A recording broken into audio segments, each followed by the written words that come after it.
राजा विक्रमादित्य ने क्यों छोड़ दिया बोलते हुए मृग को। एक शांत और हरे भरे जंगल में राजा विक्रमादित्य अपने घोड़े पर सवार होकर शिकार की तलाश में घूम रहे थे। अचानक उनकी नजर एक सुनहरे मृग पर पड़ी जो तेजी से भाग रहा था। राजा ने अपनी धनुष बाण उठाई और मृग का पीछा करने लगे। मृग इतनी तेजी से भागा कि राजा घोड़े समेत जंगल के गहरे हिस्से में पहुंच गए। अचानक मृग रुका और मानव स्वर में बोल उठा, हे राजन, मुझे मारने से पहले मेरी बात सुन ले। राजा यह सुनकर आश्चर्यचकित रह गए और बोले, तुम कौन हो और मानव की भाषा में कैसे बोल रहे हो? मृग ने उत्तर दिया, मैं एक श्रापित आत्मा हूँ। अगर आप मेरी मदद करेंगे तो मैं आपको एक अद्भुत खजाने का रहस्य बताऊंगा। राजा ने मृग की बात सुनी और उसकी मदद करने का वचन दिया। मृग ने कहा, इस जंगल के भीतर एक प्राचीन किला है। उस किले के गर्भगृह में एक राक्षस निवास करता है। वह राक्षस मुझे यहाँ कैद कर चुका है और हर रात मुझे शिकार बनने के लिए मजबूर करता है। राजा ने साहसपूर्वक कहा, मुझे उस राक्षस का पता बताओ, मैं तुम्हें इस श्राप से मुक्त करूंगा। मृग ने राजा को किले का रास्ता दिखाया। राजा ने किले में प्रवेश किया जहाँ चारों ओर अंधकार और अजीब सी आवाजें थीं। किले के गर्भगृह में पहुंचते ही राक्षस प्रकट हुआ और बोला, तू कौन है जो मेरी दुनिया में घुस आया? राजा ने जवाब दिया,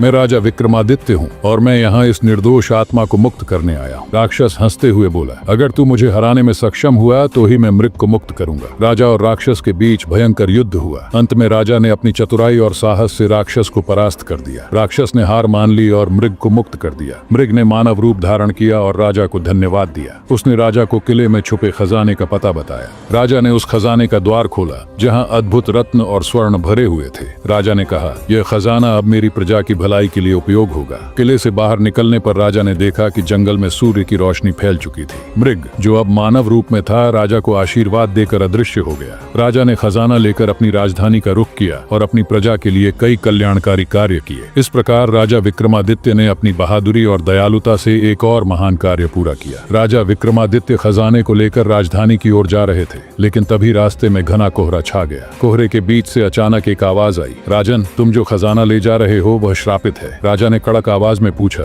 कौन हो तुम और इस खजाने का क्या रहस्य है? आवाज ने उत्तर दिया, यह खजाना एक राक्षसी श्राप से बंधा है। जो इसे ले जाएगा उसकी प्रजा बर्बाद हो जाएगी। राजा विक्रमादित्य ने दृढ़ता से कहा, मैं अपनी प्रजा का रक्षक हूँ। अगर ये श्रापित है तो मैं इसे समाप्त करूंगा। संत ने कहा, इस श्राप को मिटाने के लिए तुम्हें उस किले में लौटना होगा और वहाँ छिपे राक्षस की आत्मा को मुक्त करना होगा। राजा ने तुरंत किले का रुख किया जहाँ वातावरण पहले से भी अधिक भयावह था। किले के अंदर पहुँचते ही राजा ने देखा कि राक्षस की आत्मा एक जादुई दर्पण में कैद थी। राक्षस की आत्मा ने कहा, अगर मुझे मुक्त करना चाहते हो तो तुम्हें 3 सवालों का सही उत्तर देना होगा। पहला सवाल था, दुनिया की सबसे बड़ी शक्ति क्या है? राजा ने उत्तर दिया, प्रेम। राक्षस ने सिर हिलाते हुए कहा, ठीक है। अब दूसरा सवाल था, सबसे बड़ा शत्रु कौन है? राजा ने उत्तर दिया, अहंकार। राक्षस ने मुस्कुराते हुए कहा, तुम सही हो। अब अंतिम सवाल था, राजा का सबसे बड़ा कर्तव्य क्या है? राजा ने कहा, अपने प्रजा की रक्षा और कल्याण करना। राक्षस ने प्रसन्न होकर कहा, तुमने मेरे सभी सवालों का सही उत्तर दिया। अब मैं तुम्हें खजाने का असली रहस्य बताता हूँ। राक्षस ने कहा, यह खजाना सामान्य नहीं है। इसे प्राचीन देवताओं ने बनाया था और इसे संभालने वाला व्यक्ति बड़ा त्यागी और न्यायप्रिय होना चाहिए। राक्षस ने आगे कहा, इस खजाने के साथ एक चुनौती जुड़ी है। यदि इसे गलत हाथों में छोड़ा गया तो यह विनाशकारी होगा। राजा ने विनम्रता से पूछा, इस खजाने का उपयोग कैसे किया जाए ताकि यह विनाश के बजाय कल्याण लाए? राक्षस ने कहा, तुम्हें इस खजाने को पूरे राज्य में समान रूप से बांटना होगा और केवल जरूरतमंदों की भलाई में लगाना होगा। राजा ने कहा, मैं इस जिम्मेदारी को स्वीकार करता हूँ, लेकिन इससे पहले तुम्हारी आत्मा को मुक्त करना मेरा कर्तव्य है। राक्षस ने बताया, मेरी आत्मा को मुक्त करने के लिए तुम्हें किले के गर्भगृह में रखे शंख को फूंकना होगा। राजा ने शंख को उठाया और पूरी शक्ति से उसे फूंक दिया। किले में गूंज उठा और राक्षस की आत्मा मुक्त हो गई। राक्षस की आत्मा ने राजा को धन्यवाद देते हुए कहा, अब मैं मुक्त हूँ। देवताओं ने तुम्हें सही उत्तराधिकारी चुना है। जैसे ही आत्मा मुक्त हुई, किले में छिपा हुआ खजाना और अधिक चमकने लगा। राजा विक्रमादित्य ने खजाने को ले जाकर अपनी प्रजा में बांटने का संकल्प लिया। वापसी के रास्ते में राजा ने देखा कि जंगल पहले से अधिक शांत और सुरक्षित लग रहा था। राजधानी पहुंचने के बाद राजा ने खजाने को जरूरतमंदों के बीच बांटने का कार्य शुरू किया। समय के साथ राज्य समृद्ध और खुशहाल बन गया। राजा का नाम हर तरफ गूंजने लगा, लेकिन राजा के मन में अब भी सवाल था, क्या जंगल के उस किले में और रहस्य छुपे हैं? राजा विक्रमादित्य ने जब अपनी प्रजा के बीच खजाना बांटना शुरू किया तो उनका नाम न केवल अपने राज्य में बल्कि पड़ोसी राज्यों में भी गूंजने लगा। लेकिन राजा के मन में वह रहस्यमयी जंगल और किले के बारे में सोचकर एक अजीब सी बेचैनी बनी हुई थी। एक रात जब चांदनी चारों ओर बिखरी हुई थी और पूरा महल शांत था, राजा विक्रमादित्य अपने कमरे में बैठे उन 3 सवालों के बारे में सोच रहे थे जो राक्षस ने उनसे पूछे थे। अचानक उनकी खिड़की से एक तेज रोशनी चमकी और जंगल की दिशा से एक आवाज आई, राजा विक्रमादित्य,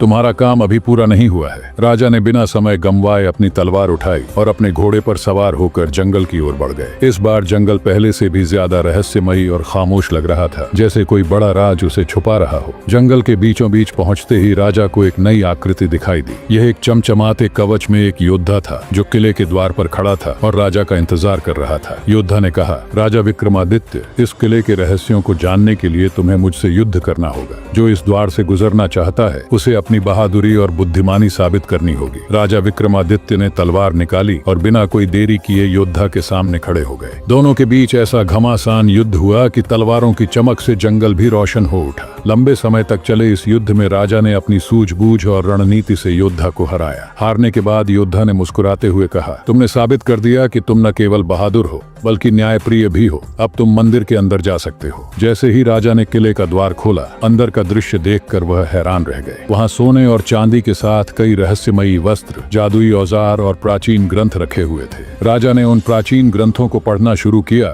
जिनमें देवताओं के रहस्यों और आने वाले युगों के भविष्य की भविष्यवाणी लिखी हुई थी। तभी राजा को एक धातु की पट्टी मिली जिस पर लिखा था, यह खजाना तुम्हारे राज्य की भलाई के लिए है, लेकिन अगर इसका उपयोग लालच के लिए हुआ तो यह विनाश का कारण बनेगा। राजा विक्रमादित्य ने सोचा, यह खजाना एक वरदान है, लेकिन इसे सही तरीके से इस्तेमाल करना ही मेरी सबसे बड़ी परीक्षा है। किले से बाहर निकलते समय राजा ने देखा कि वह योद्धा अब भी वहां खड़ा था। योद्धा ने कहा, यह खजाना तुम्हें महान राजा बनाएगा, लेकिन याद रखना, इसकी शक्ति का सही उपयोग ही तुम्हारी असली ताकत है। राजा विक्रमादित्य ने उस खजाने और ग्रंथों को अपने राज्य में लाकर न केवल अपनी प्रजा की भलाई के लिए उपयोग किया, बल्कि ज्ञान के उन ग्रंथों को पूरे विश्व में बांटकर अमर हो गए। दोस्तों, वीडियो बनाने में काफी मेहनत लगती है यार। प्लीज हो सके तो एक लाइक और कमेंट कर देना और चैनल को भी सब्सक्राइब कर देना मेरे भाई। मिलते हैं नेक्स्ट वीडियो में।